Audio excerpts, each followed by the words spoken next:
Mr. President, I want to speak as well this week about what the Senate is currently doing. And the Senate is taking a huge step forward on education. Nearly 8 years after No Child Left Behind expired, Congress is finally taking up legislation to reauthorize federal K-12 education programs. And while the law's focus on improving education for our students was laudable, No Child Left Behind must be updated. The legislation we're considering this week, the Every Child Achieves Act, will restore control of education to the people who know students best, like teachers, parents, local school boards. Mr. President, just 10% of education funding each year comes from the federal government. Despite this, the federal government has a huge role, an oversized role in education.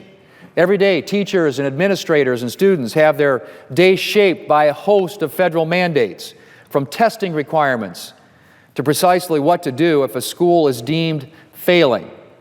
Federal control of education has reached its peak in recent years, with the federal government going so far as to coerce states into adopting its preferred curriculum and educational standards. No Child Left Behind demanded that schools meet a number of benchmarks to be judged as adequate. Failure to meet these requirements would result in a school being labeled as failing. Unfortunately, the rigid nature of these standards meant that many schools were at risk of being labeled failing.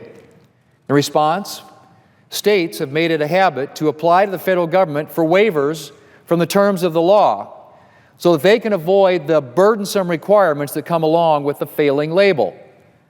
The Obama administration has generally complied, but with federal strings attached.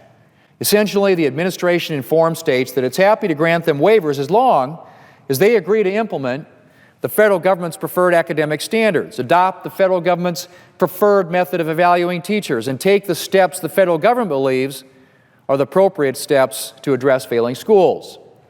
Well, Mr. President, neither Congress nor the administration should be telling states and local communities what to teach in their schools.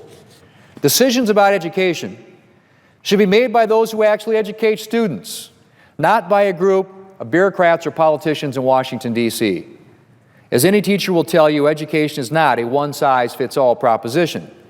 Even within a single classroom, students are likely to come from a wide variety of backgrounds and experiences, and they have different learning styles.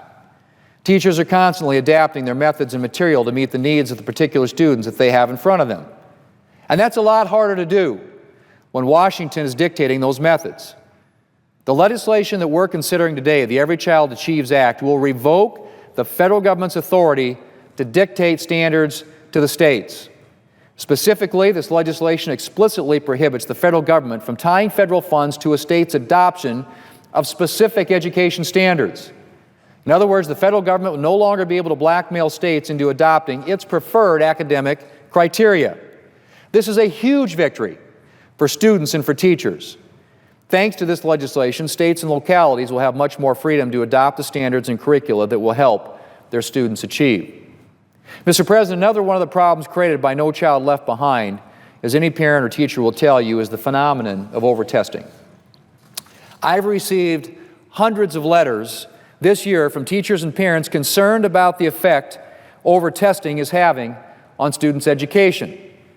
Now, while NCLB only required 2 or 3 tests per year, the law made these tests the primary indicator of a school's performance, which resulted in many schools deciding to teach to the test. The result? Not surprising. Instead of teachers deciding what's important material based on their knowledge of their subject, teachers' instructional priorities are often dictated by the material that they think will be required on the tests. As a result, students may never receive instruction in important topics or concepts simply because they're not covered on the tests. In addition, instead of the 2 or 3 yearly tests required by law, students are often subject to months of preparatory testing in an effort to make sure a school preserves its rank by gaining acceptable average scores on the mandated tests. Now, Mr. President, it's undoubtedly true that tests, including standardized tests, can be incredibly useful in the teaching process, both as a diagnostic tool and as a measurement of student progress. But problems arise when tests become the only measure of progress. The Every Child Achieves Act keeps the testing requirements of No Child Left Behind, but gives the states the option to give a single comprehensive test as they do now, or break up the assessment into smaller components that could be given throughout the school year. And most importantly, the Every Child Achieves Act removes test results as the primary indicator of a school's performance. In fact, it takes progress measurements out of the hands of the federal government entirely and gives them to the states. Under this bill, states, not the federal government, will be the ones developing accountability systems to measure schools' effectiveness. Instead of a one-size-fits-all federal standard, each state will be able to identify the best ways to chart the progress of its schools and to measure student performance.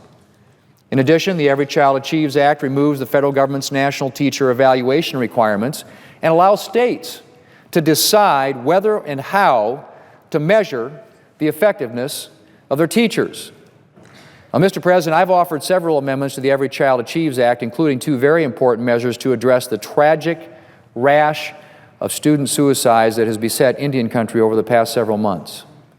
The first of these amendments would require the Secretary of Education to coordinate with the Secretary of the Interior and the Secretary of Health and Human Services to report on their federal response to these suicides, compile and analyze available federal resources, and make recommendations for improving federal programs. The second measure would strengthen the Project School Emergency Response to Violence program, or Project SERVE, to help schools prevent tragedies like youth suicide. I am hopeful that the Senate will pass both of these measures.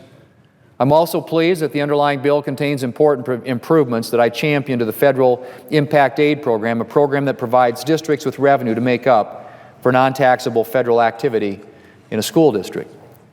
Mr. President, the reforms contained in the Every Child Achieves Act have been a long time coming, and they have been greeted eagerly.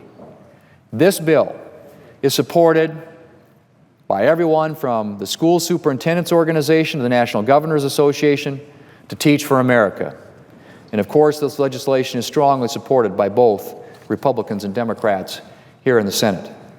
One big reason a No Child Left Behind reauthorization is moved from legislation no member of Congress wanted to touch to the bipartisan bill that is before us today is Republicans' commitment to restoring regular order to the United States Senate.